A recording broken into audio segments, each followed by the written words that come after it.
This is the X-Zone Broadcast Network, broadcasting worldwide on broadcast affiliates and satellite program providers, including CNN Broadcast Network, Sirius Satellite Network, Star Media, Good News Radio Network, Angel Broadcast Network, Wiki Broadcast Network, and WPBN TV. For more information on the X-Zone Broadcast Network, visit us at www.xzbn.net.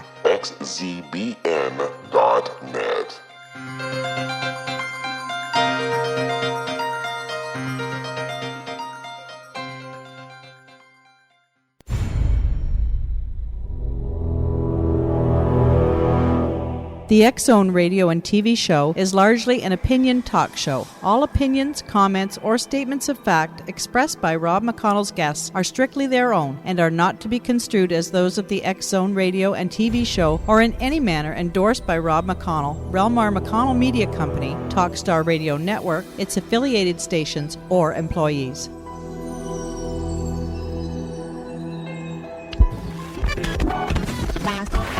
All Hit Radio.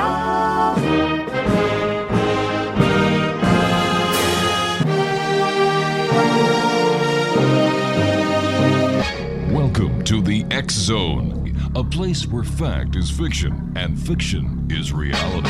Now, here's your host, Rob McConnell.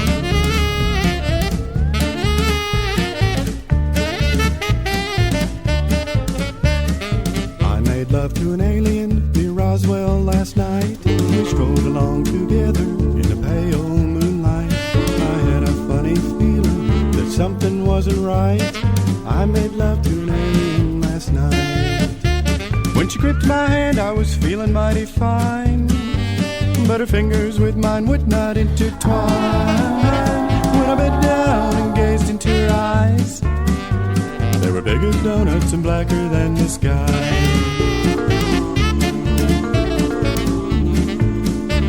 She said, I'm feeling lonely. I said, Lord, so am I. We'll stroll along together, but we won't question why. That ground beneath your feet, dear, is flashing red and white and sprouting little mushrooms left and right. Then she threw me down and put me on my back. Welcome back to the X-Zone, everyone. 1-800-610-7035, worldwide toll-free. Email xzone@xzoneradiotv.com, on MSN Messenger, xzoneradiotv@hotmail.com, and our website, www.xzoneradiotv.com. My guest this hour is Micah Hanks, and as you know, X-Zone Nation, yesterday and today we've been talking about a new book that has been published by our good friends at New Page Books. Their website, by the way, is newpagebooks.com. It's entitled UFOs and Aliens. Is Anybody Out There? And it consists of a number of essays from Stanton T. Friedman, Eric Von Doniken, Nick Pope, Marie Jones, Larry Flaxman, Thomas J. Carey, Donald Schmidt, Kathleen Martin, Nick Redfern, John White, John Maroney, Gordon Chisholm, and our guest this hour, Micah Hanks. And Mike has written a series or an essay that's entitled Cosmic Peeping Toms, UFOs and Invisibility. Joining us now is Micah Hanks. And Micah, welcome to the X-Zone. Thank you so much for having me today, Rob. It's a pleasure to be here. Hey, it's a great pleasure talking to you. Congratulations on a great essay. Like this entire book is something that everyone who's has their head in the sky and their dreams about UFOs and extraterrestrials and much more. This is something definite for their library. And where did you start your quest, your interest in UFOs? Micah? You know, that's a good question because I've been interested in this sort of phenomenon since a very early age. Mm-hmm. My father, who actually is a minister, he's an Episcopal priest. He also, in addition to spirituality and things like that, would also supply me with books that had to deal with, Bigfoot and strange hominids or cryptozoological creatures, Mm-hmm. and they weren't the typical kids' books that you can find in the libraries. I mean, one of the earliest books I remember coming across was Ivan Sanderson's Abominable Snowmen, Legend Come to Life. But along with that, I was also given Ray Fowler's UFOs, Interplanetary Visitors, which I think is just a great kind of a primer, an introduction to this sort of subject. It sure is. Yeah.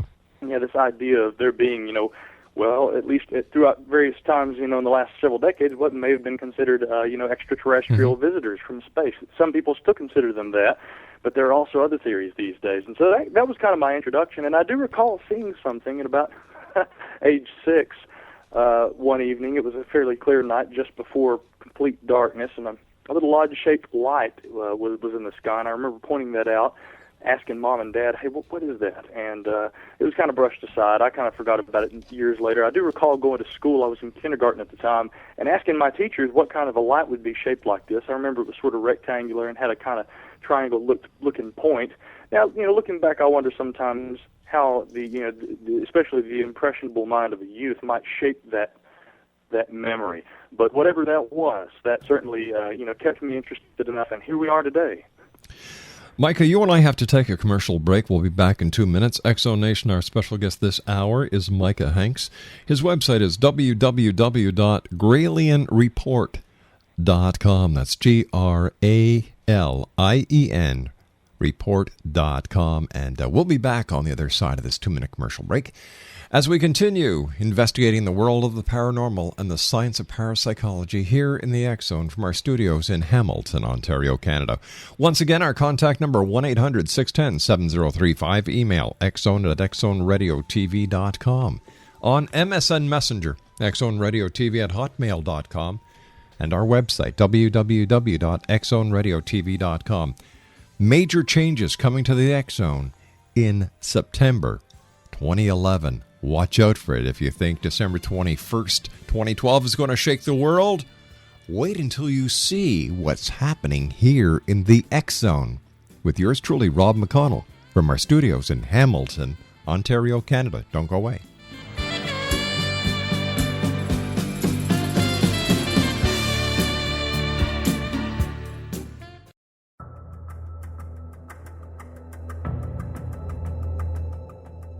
Modern Esoteric, Beyond Our Senses by Brad Olson, consummates the lifeology story about where humanity originates.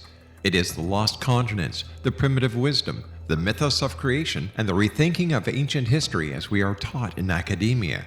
There is much more to the story than what we have been told. As this is the first book in the Esoteric series, Modern Esoteric starts at the beginning of time and accelerates up to this modern age.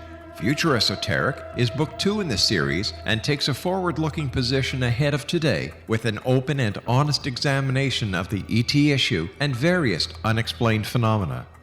To discover the writings of author Brad Olson, visit www.bradolson.com. That's www.bradolson.com.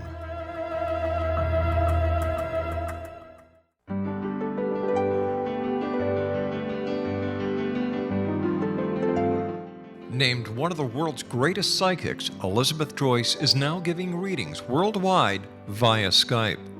Elizabeth Joyce is recognized for her clairvoyant ability to help find missing persons, her analysis of dreams, past life regression work, mediumship, and her accurate predictions.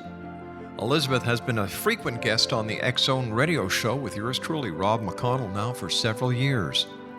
For an appointment with Elizabeth Joyce, call 201-934-8986 or Skype at elizabeth.joyce. And for more information, you can always visit Elizabeth Joyce online at www.new-visions.com.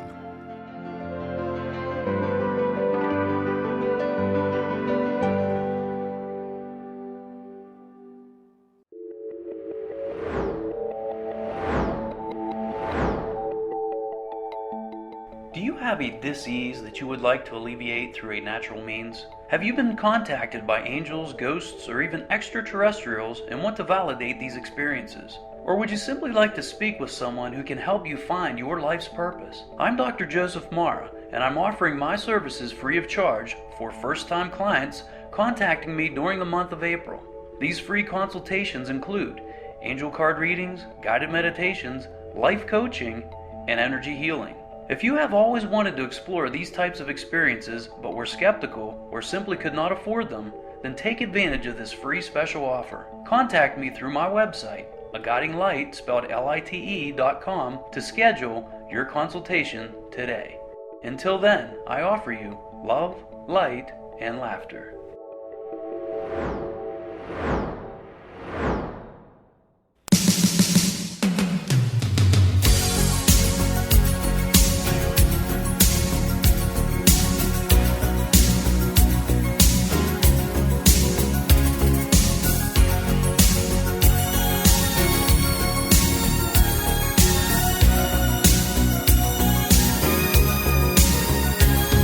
Looking in your eyes, I see a paradise. This world that I found is too good to be true.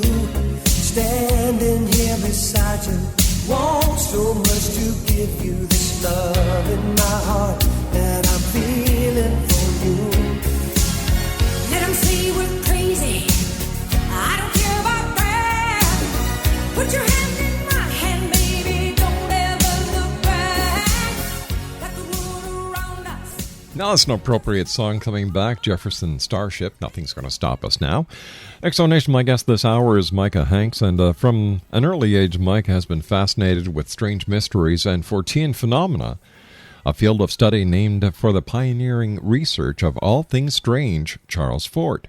Throughout his many years studying the world's mysteries, Micah has visited a number of places collecting information about not only aliens and UFOs, but also cultural data, folklore, and reports of strange creatures like Sasquatch. His website is www.gralienreport.com, and Micah has a part in this great book that we've been discussing yesterday and today, Exposed, Uncovered, and Declassified UFOs and Aliens. Is Anybody Out There? And he starts on page 107, and it's entitled Cosmic Peeping Toms, UFOs and Invisibility. Now, Micah, as I said, your article deals with UFOs and their apparent ability to maintain invisibility. Now, is this something common to UFO reports, or is this a relatively new observation? I would say, Rob, that this is actually pretty common. There have been a number of instances over the years where people have described either seeing craft that could literally disappear in mid-flight, or that that somehow were able to kind of waver between the flux of what we would call reality and perhaps another dimension. Now, I'm not, again, I'm not a physicist, so I'm not going to say that, if someone or something is piloting one of these craft, that they do or do not have the ability to literally travel interdimensionally. Okay, that is certainly a possibility that's been proposed by some very fantastic researchers over the years, including Jacques Vallée, who's, for those of us in ufology, he is an inspiration to us all. But another fellow who kind of mentioned this notion of UFO invisibility, I mean, I think he'd been saying this probably as early as the 1970s, and most certainly in the early 1990s, was John Keel. John Keel was a researcher who was best known for his authorship of the book The Mothman Prophecies, and that is truly a fascinating book. And John Keel once said that the human eye can be compared to a radio receiver. It's tuned to detect only a very small portion of the electromagnetic spectrum and the middle range of electromagnetic waves known as visible light, and thus any wave tuned to a frequency above or below that range is invisible to the naked eye. Keel kind of supposed that this was the reasoning behind UFO invisibility. He thought that man-made instruments such as radar, which are tuned to those higher unseen frequencies, can occasionally intercept objects that may be unseen to the human eye, and therefore flying saucers being invisible agents could be possible. That was John Keel, and I think he actually said that in his book, The Complete Guide to Mysterious Beings. So this isn't a new idea, but I hope in my essay that I put forth some fairly unconventional and maybe new approaches to trying to understand technologically what these craft might be doing in order to maintain invisibility. Tell me, do you think that these craft, whether they are interdimensional or from other planets, pose a threat to the occupants of this little planet? I would like to hope not, Rob. I certainly would like to hope not. However, I think that brings up an interesting point that should be made. When it comes to the study of UFOs, it's funny that this is a subject that is often met with dismissal. The notion that there are indeed unidentified aircraft from who knows where, built by who knows what. buzzing around in Earth's atmosphere, possibly leaving our atmosphere or even traveling here from someplace outside our atmosphere. It's an idea that is met with certain skepticism, and I think the reason why is because the very notion of UFOs as literal physical craft piloted by beings that are likely not to be humans, that stretches most people's conception of reality beyond where they're really kind of comfortable. And I think that the natural reaction to coping with uncomfortable notions such as space aliens visiting planet Earth is outright dismissal. We see this all the time. We see it by the mainstream scientific establishment. We see it by people just like you and I, fairly normal people. I don't know that everyone writes about UFOs like I do. I consider myself fairly normal. But as a normal and fairly reasonable person, I would like to propose that the very fact that there is such a body of information pertaining to the study of UFOs, not just collected by civilians like myself, but also gathered by people who have had a background in government, who've had a background in engineering and sciences, and have been contracted by government agencies. There is a plethora of information by qualified individuals, both within and without of government, that have said, this is a very real phenomenon. We've witnessed these things. We don't know what they are, but official reports have been drawn up. Studies have been undertaken to investigate these craft, and not just in the United States and Canada. I mean, in virtually all parts of the world. And so the point that needs to be made here is that if indeed this is something that has garnered this much interest, and if these craft, by virtue of the way that they are said to be able to maneuver and behave according to these case studies and these reports, if they indeed tend to exhibit a technology that far surpasses ours, there's always that potential for threat. Now, they haven't seemed to indicate any overt desire to harm humankind. I think people have been very concerned about the idea of alien abduction, cattle mutilations, and things like this that often have these kind of malevolent overtones to them. But if we were to, and this is just for the purpose of singling out UFOs right now, if we look solely at the tangible case histories pertaining to unidentified flying objects, aircraft seen in the skies, the one thing that we have seen is that these craft do take a certain interest in nuclear warheads and nuclear devices, missile launches, and things like that.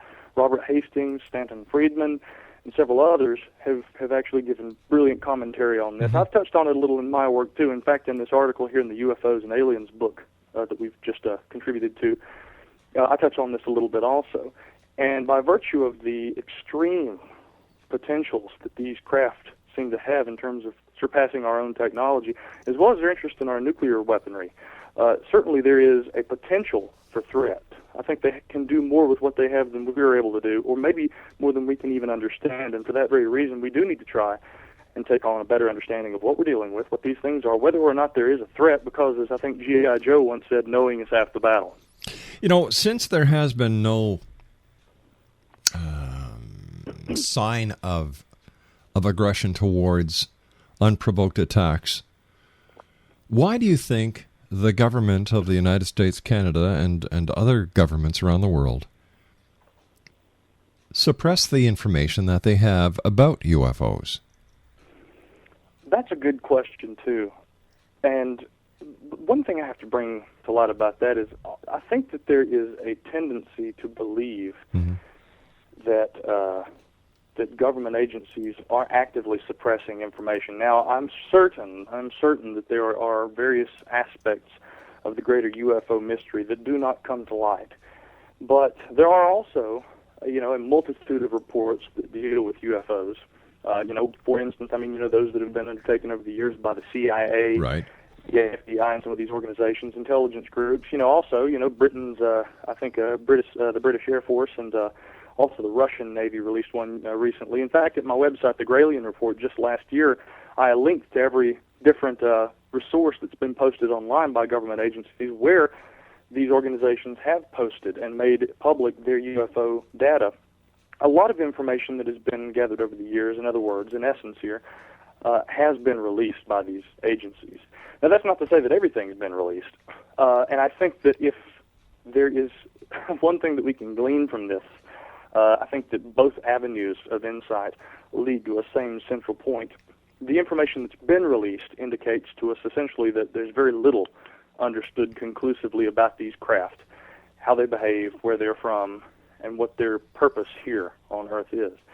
If we look at it from the other perspective, or there's information being sat upon and it's not being released to the general public, my guess would probably be that there is information that, again, is something that is so inconclusive in terms of maybe our human ability to understand what we're dealing with, that I think it's kept from the public at large, often for purposes of, maintaining stability and order. I think that there's some information that the implications alone could be so great that it could indeed evoke panics and things along the lines of Orson Welles and War of the Worlds and all that. Mm-hmm. So, it's an interesting question why that information would be suppressed. Many people believe that there is there's kind of a beneficial aspect to this, that there's technology that maybe we've been given access to that could make, life easier here on planet Earth for humankind. Some people assert that these sorts of things are already being implemented, fiber optic technology and whatnot. Again, I don't have the answers to that, but my best guess would be as to why things probably are being kept secret is that I think that there is an unknown element there, and I think that the potentials are something that maybe government officials and organizations and bodies aren't quite equipped to deal with, especially when we're talking about panics breaking out and the like. Micah, here's a quick question for you, and I've got about a minute and a half before I have to go for the news. Sure. Over the years, I've talked to many people in the crypto field and the ufology field, and there are those who believe that there's a definite connection between Bigfoot and the sightings of UFOs. What's your opinion on that? That's a tricky one also. My gut instinct tells me that there is probably not. I've always tried to look at Bigfoot as a tangible physical entity of some sort. And I know we've only got about a minute, so I'll say this briefly, that on the other hand, there are a multitude of reports that describe Bigfoot creatures and similar cryptozoological creatures doing strange things, like disappearing into thin air while the witnesses observe them. And I think if you already are going to incite ridicule by talking about seeing a creature like Bigfoot, why make the experience stranger? Some people might say, why not? But there are a lot of reports that describe this sort of thing, and this is almost something that could almost be described as something similar to Bigfoot or other UFOs and invisibility disappearing. If there is indeed something interdimensional about both of these, who knows, it could be indicative of some sort of a common thread between the two. And I could expand on that, but I know we're kind of short on time. Yeah, I've got to take my news break, so you stand by. Food for thought. Exo Nation, our special guest this hour is Micah Hanks, and he has an essay in a very interesting book that has been published by our good friends at New Page Books, www.newpagebooks.com. It's entitled Exposed, Uncovered, and Declassified UFOs and Aliens. Is there anybody out there? And for more information on Micah, he's got a great site, www.gralienreport.com. That's GRALIEN report.com. So just put GR in front of alien at a report.com. We'll be back. Don't go away. Are you considering calling a psychic to read your situation? Then consider David Champion, a psychic medium for more than 20 years with thousands of readings under his belt. David Champion will make you feel comfortable. He has proven to be honest and accurate. He's a straight shooter. There's no guesswork. What he sees is what you get. While he is a medium, most of the calls focus on relationships, not only love, but work, school, neighbors, and more. Need help with finding a job and preparing for the interview? Are you dealing with people who are obstacles in your path? For more information, go to davidchampion.com, $1.50 per minute paid by credit card with a minimum of 30 minutes. For your reading with David Champion, call 1-877-702-8598. That's 1-877-702-8598.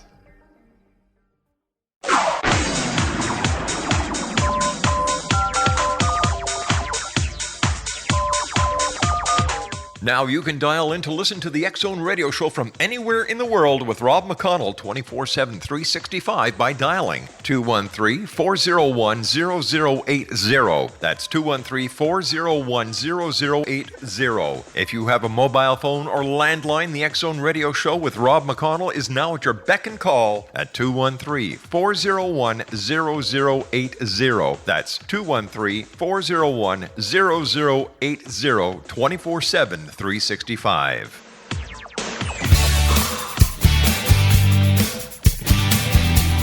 You're listening to the X Zone Radio Show, live and around the world on the Talkstar Radio Network, X Zone Broadcast Network, UK High Definition Radio, Euro High Definition Radio, and Star Cable. Our toll-free telephone number worldwide is 1-800-610-7035. Our email address, xzone@xzoneradiotv.com. On MSN Messenger, xzoneradiotv@hotmail.com. And our website, www.xzoneradiotv.com. It's all been done.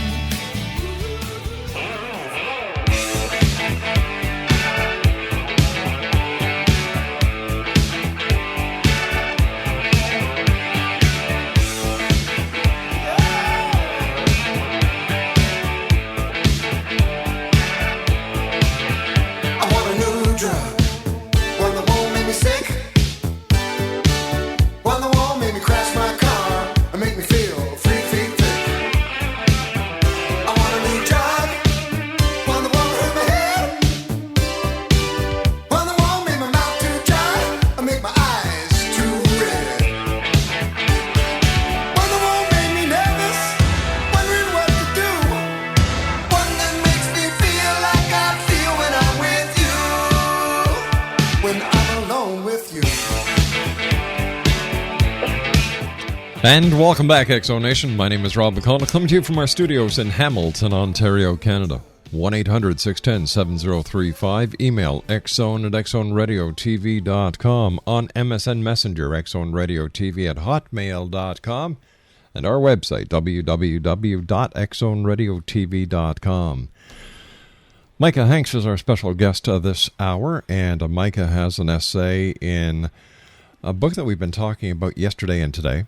It's entitled Exposed, Uncovered, and Declassified, UFOs and Aliens. Is There Anybody Out There? Published by our good friends at New Page Books, their website, newpagebooks.com. And Mike has written on Cosmic Peeping Toms, UFOs and Invisibility. And by the way, his website is www.gralienreport.com. One thing I'd like to talk to you about, Micah, is in the book there's a story about Stephen and a very large UFO he describes seeing. And how did you come across this story that you featured in this anthology? Yeah, that story is it's fascinating. And when Michael Pye, one of the editors, fantastic guy, he and Kirsten Daly as well, who of course compiled this anthology, when they contacted me, they said, what kind of UFO stuff have you got? We want something that's going to be, a very fresh perspective on this emerging field. And they said, we want to get, some of the foremost experts on ufology to contribute. And so I told Michael, I said, why are you calling me?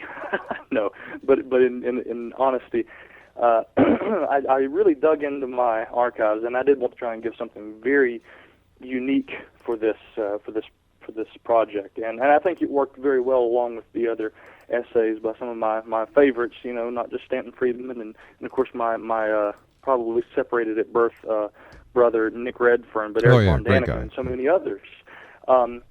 Knowing I would be going up against, of course, their data and their files and things, it was difficult to come with this story. But there was an occasion that occurred probably in 2009 when I was actually filling in as the guest host on a regional radio program that deals with strange phenomena here in western North Carolina, where I'm based.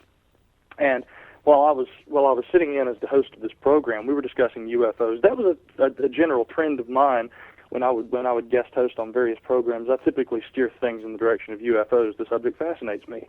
And we started getting phone calls, first from people in the area who were describing objects and things that they had seen. One gentleman called in and described one of these infamous black triangles, this huge thing that was seen just over the mountain from the city of Asheville in 1988. Well, immediately after this phone call came in from this individual, I got this infamous story told to me by this man who identified himself as Stephen. And he had initially been interested in the significance of the year 1988 because he had tuned in just as the last caller was finishing his story. And I explained, what the circumstances were and that this sighting of a large triangle had taken place in 1988. And he thought that was interesting because he recalled in 1988, around the same time of the year, it was probably late summer, that he'd been stationed on an island called Johnston Island, or Johnston Atoll, which, and I'd mentioned earlier that there, are a lot of parallels that have been drawn with regard to UFOs and their apparent interest in nuclear warheads, missiles, and things like that. Indeed, this was one of those cases. Johnston Island in the probably starting in the at least the mid to late 50s and on up to the 60s and whatnot. Johnston Island had been involved in tests of missiles such as the PGM-17 Thor, which was actually used in a project that was called Operation Starfish Prime, which resulted in, and this essentially involved a warhead being launched up into near space, and when it exploded, there was a resulting electromagnetic pulse effect that literally was able to knock out a lot of the electrical grid near Hawaii and the surrounding areas. And this is a certain concern for us even today, the threat of potential EMP or electromagnetic pulse weaponry. I think that having, or rather this location having something to do with that history of researching this sort of technology. Something that has been popularized today in books like my friend William Forstchen's 1 Second After. It's a fiction novel, but it deals with this idea, and I think that obviously the implications, the threat of our electrical grid being knocked out and literally disabling civilization temporarily or maybe for an extended period is something that potentially could have also gotten the attention of proposed extraterrestrials or who or whatever these things are piloting these UFO craft. So it's no surprise to me that when this individual called into the program, he shared a story about when he was stationed on Johnston Atoll in 1988 and that he had been, I think, a downrange military police officer. Now, downrange, of course, is just a reference to kind of the area on the island where he had been stationed. And he said at the time that there had been various activities that had taken place on the island. I think there may have been a prison of some sort at one time, so he had been kind of working at a guard capacity and coming in off of a night shift early one morning. And this is important. Keep in mind this took place just before sunrise on this morning in 1988. Stephen and his crew were coming in, and they noticed an object in the sky. They really couldn't tell very much about the size. They could see that it was round. Mm-hmm. It might have been spherical. And that this object, although it looked like it could have maybe had a sort of metallic appearance to or a texture to the exterior, it was difficult to tell. And the reason for this was that Stephen said that the object actually seemed to kind of absorb the light there in the faint pre-dawn morning. Well, they continued watching this thing, and it kept getting, as he described, bigger and bigger and bigger. Now, I don't know if this was to indicate that the craft was actually high above them at one point and was descending and getting closer and closer, or if this was indeed some sort of small craft at one point that actually started expanding. It's very, very curious trying to decipher the meaning of this. And Stephen didn't really have an answer either. All he knew is that this craft was taking up more and more of the space above the island. Well, he got on the radios, and people started getting in touch with the control stations and whatnot. I think he said that there was a starred general that had been visiting the island that morning, and that one of his superior officers had actually radioed down and had asked, okay, what is this thing? Well, people at the radar station had said they couldn't, quote-unquote, paint it. They couldn't pick this up on their radars, so they didn't know what it was. And Stephen said, one thought kept occurring to me in my mind as I'm looking at this thing, this massive craft. What are we going to do if it lands? Where are we going to go? We're ill-equipped to defend ourselves if this thing decides to park here on the atoll, on the island. And at that moment, Stephen said they were all just kind of waiting. And then as the sun broke over the horizon there, the first rays of dawn's light struck this object, he said it vanished. He said it didn't go up, it didn't go out, it didn't travel. He said it just literally vanished. And this disappearance was so sudden that he literally got the feeling that not only that the sunlight and the presence of actual sunlight hitting this craft had something to do with its disappearance. He even likened it to being some sort of a malfunction, and that this was something that he thought they weren't supposed to be able to see, but that, given the circumstances, something malfunctioned. something about the way that this thing operated in conjunction with daylight, and this caused them to be able to see this thing for a short time. And then when it vanished, he got the distinct impression that this craft, whatever it was still there, but had become invisible. And this is just one of many kinds of reports that have been related over the years in the literature pertaining to UFOs, where these craft have apparently disappeared in this fashion, and it suggests some sort of cloaking technology or ability to remain invisible to the human eye. Is it possible that this craft was actually a terrestrial vehicle, an experimental aircraft? Well, I wondered that also, and I asked Stephen, I said, what's the possibility that this was a test craft that someone had been using? And he kind of said that based on the reaction that the other individuals on the island were displaying, the panic, that he certainly had never seen anything like this himself, and other people that he'd spoken to said that they'd never seen anything like it either. So he at least got the impression that this was not indeed something of our own, so to speak. And so when I was actually working on the essay that appeared in this anthology, one of the other contributors, Stanton Friedman, who I've gotten to know pretty well since actually writing this essay, he was kind enough to give me some commentary on this. And of course, Stanton worked back in the 1960s for McDonnell Douglas, and had actually worked as a physicist on trying to understand and develop the potential for nuclear-powered aircraft. Now, Stanton said that indeed, based on the studies of these sort of craft that he participated in, it didn't sound like something that was one of our own either. We can't exclude that possibility, I don't think, Rob, but certainly it doesn't seem to be something that people who are fairly in the know that I've spoken to about this sort of thing and about secret government craft and the like, it doesn't seem to be the kind of thing that many of them had an explanation for. Tell me, how long do you believe that we have been under the watchful eye of those from other planets? Well, it depends on how you look at it. I personally am of a mind to say that I'm not convinced that this UFO enigma, whatever it actually is, I'm not convinced that this represents something that is indeed extraplanetary, that these are aliens from outer space. Now, that's a conventional theory, and I think that over the years, over the decades, that has been kind of fueled by things we've observed these craft do.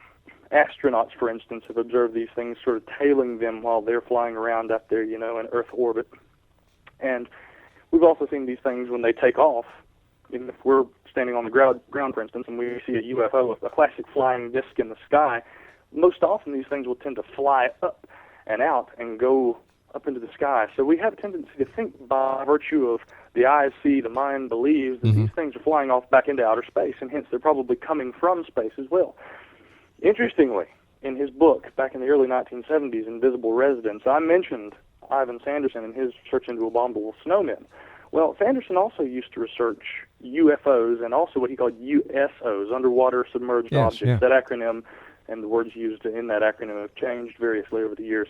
But essentially it deals with the notion of UFOs that enter water or that are seen near water. And I found, very interestingly, that Sanderson said the very same thing back in the early 70s in that book that the Russian Navy released most recently in their batch of UFO files that they placed in the public domain a couple of years ago. And that was this, that more than 50% of all these sightings of UFO craft tend to occur near water or with these craft coming out of the water or going into the water.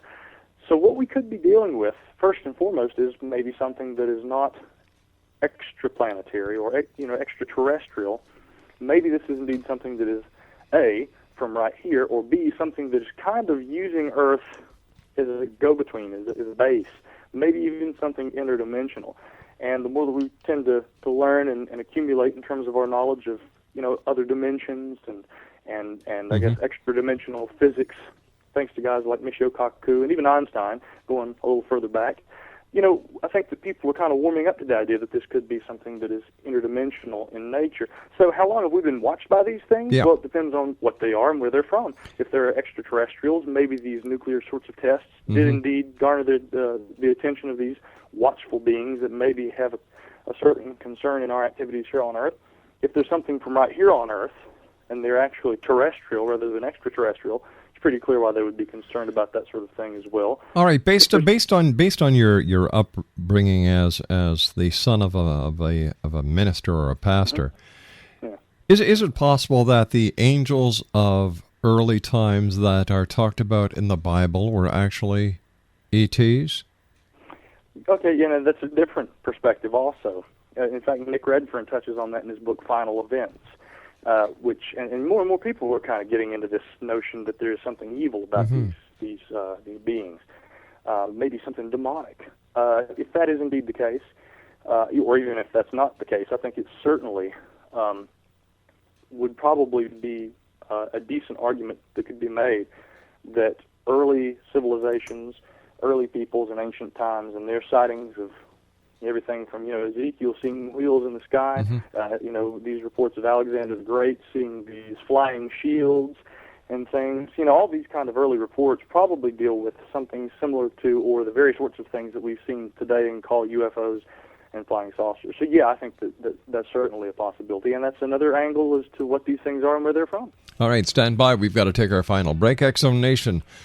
Micah Hanks is our special guest in the book, Exposed, Uncovered, and Declassified, UFOs and Aliens. Is there anybody out there? Page 107. Cosmic Peeping Toms, UFOs and Invisibility. It's written by our guest this hour, Micah Hanks, and you can find out more about Micah on his website, www.gralienreport.com. I'll be back on the other side of this break as we continue from our studios in Hamilton, Ontario, Canada. Once again, 1-800-610-7035. Email xzone@xzoneradiotv.com, on MSN Messenger, xzoneradiotv@hotmail.com, and our website, xzoneradiotv.com. When I'm alone with you,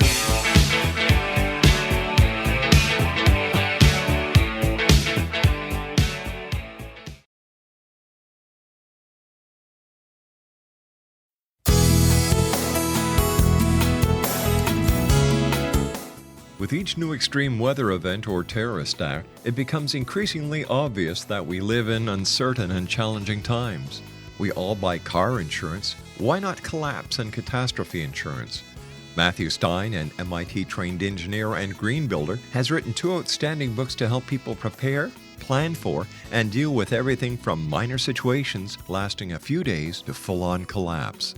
Matt's first book, When Technology Fails, is a manual for self-reliance, sustainable living, and surviving the long emergency. This massive book covers the gamut from first aid and emergency preparedness to alternative healing, renewable energy, primitive living skills, and 18th century technologies that could be critical to your comfort and survival in a long-lasting crisis. Matt's second book, When Disaster Strikes, is a comprehensive emergency preparedness handbook and survival guide. When Disaster Strikes is an essential item for every family's go bag. Both books are available at all usual sources. There's a wealth of totally free information posted at whentechfails.com, and author-signed copies may be purchased at mattstein.com. That's www.whentechfails.com and www.mattstein.com.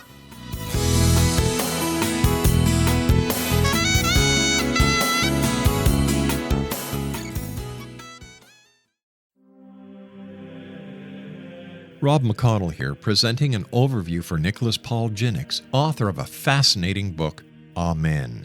It presents facts revealed by Egyptologists, facts that enable us to understand why Amen is the beginning of creation of God. It provides recommendations for religious leaders of the major religions to unify their beliefs and teach the Word of God. Love one another. Amen informs people how mankind conceived God.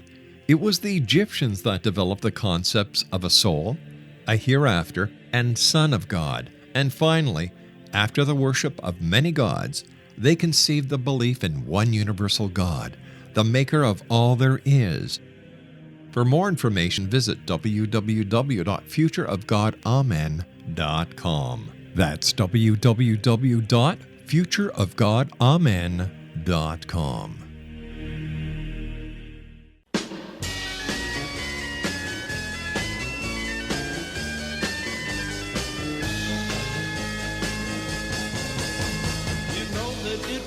untrue. You know that I would be a liar if I was to say to you, girl, we couldn't get much higher. Come on, baby, light my fire. Come on, baby, light my fire. Try to set the night on fire. The time to hesitate is through. No time to wallow in the mire. Micah Hanks is our special guest. He's one of the contributors who did an original essay for a new book that is published by New Page Books, www.newpagebooks.com. It's entitled Exposed, Uncovered, and Declassified UFOs and Aliens. Is there anybody out there?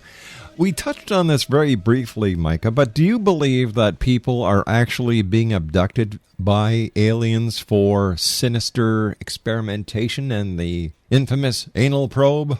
Well, I'll tell you this. There's been a lot of research that's come out in recent months. I mean, that's how recent this is. Literally, I can't even say years yet.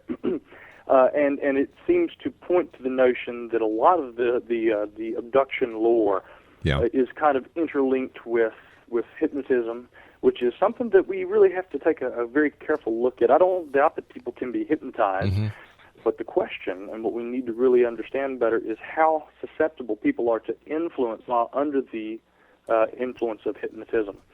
And I think it was actually an article by Carol Rainey that appeared in the Paratopia magazine titled Co-Creation of a Phenomenon, that literally was talking about, how much of what we accept as an integral part of the UFO phenomenon, alien abduction theories, how much of that is actually something that may have been the result of influence on part of the hypnotists. Now, there are arguments both for and against, and I'll tell you this, in terms of whether I think that there is indeed abduction occurring and how it is related to UFOs, I think that there's clearly something going on, but I think that there's also enough evidence to warrant a second look, and I'm actually one to say I call for potential, at very least temporary, removal of the two. Study of UFOs as flying objects, and then the study of what we call alien abduction. Remove those two from one another so that they don't influence each other, to use that term again, and study the two separate elements so that we can try and come to a common ground. And if indeed there are patterns and correlations, then we can look at them as the whole sum of some strange phenomenon we're trying to come to terms with. Makes perfect sense. And by the way, I've suffered the infamous anal probe, but it was for a colonoscopy, so I can only imagine. I can only imagine what the aliens are doing, and mind you, they're supposed to be more advanced, so shouldn't they have much more better medical equipment, Craig? Who knows? Listen, I want to thank you ever so much for joining us. It's been a great pleasure talking to you. Let our listeners know how they can find out more about you and where they can get their very own copy of Exposed, Uncovered, and Declassified UFOs and Aliens. Is there anybody out there? This book, I'm very glad to say, is going to be available in bookstores everywhere. You can also visit newpagebooks.com. And heck, I'll have a link up also at gralienreport.com. And, of course, that URL, which you have so kindly given out many times already, is www.gralienreport.com. So come check it out. I'm Micah Hanks, and, you can always email me if you have, updates, postscripts, and additions you'd like to add after you've read the article. And that email is info@gralienreport.com. So, Rob, thanks so much. It's been a great pleasure. Look forward to talking to you again in the future, and keep the great work up. Thank you. All right, bye-bye now. Micah Hanks has been my guest this hour. He is one of the contributors who did an original essay for a brand new book by our good friends at New Page Books. Exposed, Uncovered, and Declassified UFOs and Aliens. Is there anybody out there? After watching CNN every morning, I often wonder if they're really looking for intelligent life, what the hell they're doing here. I'll be back on the other side of this commercial break as the X Zone continues from our studios in Hamilton, Ontario, Canada. Don't go away.